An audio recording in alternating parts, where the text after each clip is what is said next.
Questions from the internet, from people.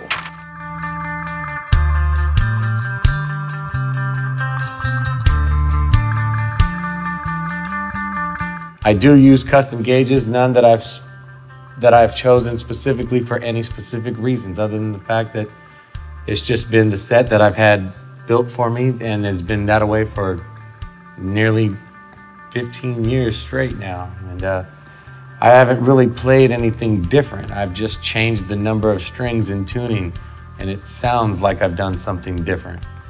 It's pretty much, it's smoke and mirrors.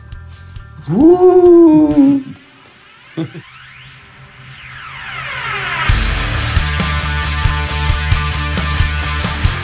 So for me, you know, when we're both playing, I often choose a less is more pattern to whatever he's playing. He tends to play a lot of the lead sounds or the really big, you know, airy, atmospheric, like, you know, droney sounds and all that stuff, all the, you know, a lot of lead stuff. And I just like to lay back and play the heavier stuff and love to hear chords ringing out.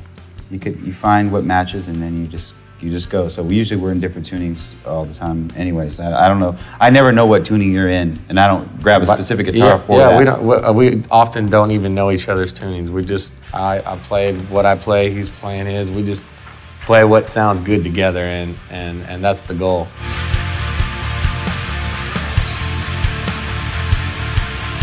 The Tortex pick is that one piece of gear that has survived through it all, indeed.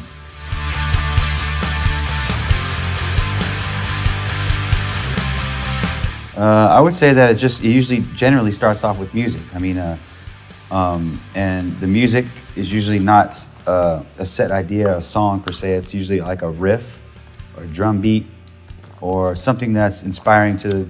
Something that just sounds good. Yeah, something that sounds pretty cool. You go, wow, I want to be a part of that.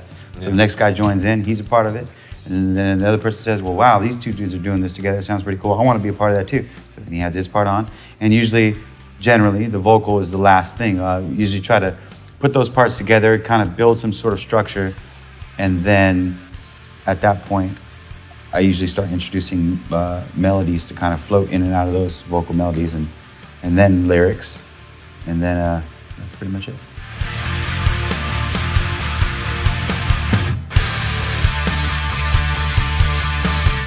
I didn't actually change my signature model. I just added another one to it because I still have the other one. But I just love tellies. Tellies are awesome, and they've always had that, like for me, like that real cool punk rock sound, even though I don't have mine sounding like that at all. The next reason is the answer to your other question, and it's purely for style. For that, both of the guitar shape and the pickups. I initially saw that pickup configuration years ago on a guitar that Vivian Campbell had when he was in Dio, and excuse me, not Dio, but when he first got into Whitesnake, and it just looked so damn awesome. I was like, I'm gonna do that one day, and now I'm doing it. Thanks, Vivian.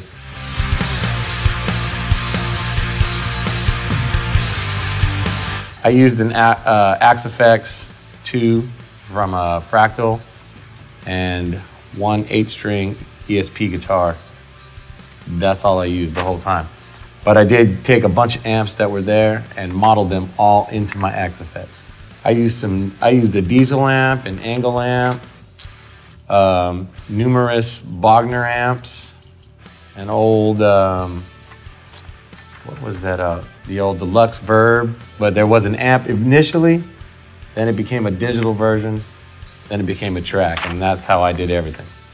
I tracked a whole new record on through not Tiny Terror, Dual Terror, the little tiny one though, the little it was my backup one that I carried with me, like on the plane, whatever, if we were going to do a show. I used that when we were writing and rehearsals because it was just there. That's just basically what I used, and then I ended up, like a lot of the song, whether it be Swerve Seat or whatever, it sounded good on it, and it complemented Stefan's tone very well. So when we went to the studio, that's what I ended up using.